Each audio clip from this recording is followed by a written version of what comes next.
বাংলাদেশে যেরকম রাস্তার সাইডে ফুটপাতের দোকানপাট আছে ঠিক একই রকম কানাডা তো রাস্তার সাইডে ফুটপাতের দোকান আছে। তো আমি আপনার আজকে দেখাইলাম এই দোকানগুলা টরন্টোর ডান্ডাস স্কয়ার তো কিলান লাগে জানাইবা, আমার ভিডিওটা অবশ্যই শেয়ার করবা, সবার কাছে পৌঁছায় দিবা।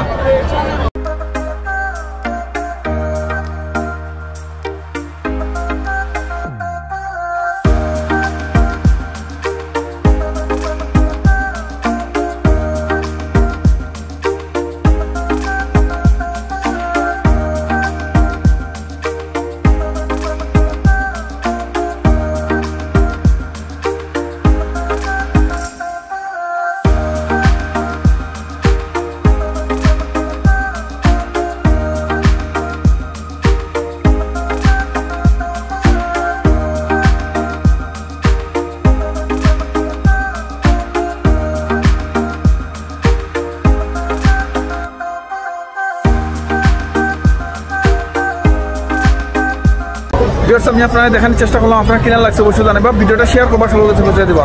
ভালো থাকবা, সুস্থ থাকবা, আবার দেখা হবে নতুন কোনো জায়গা থেকে। আসসালামু আলাইকুম।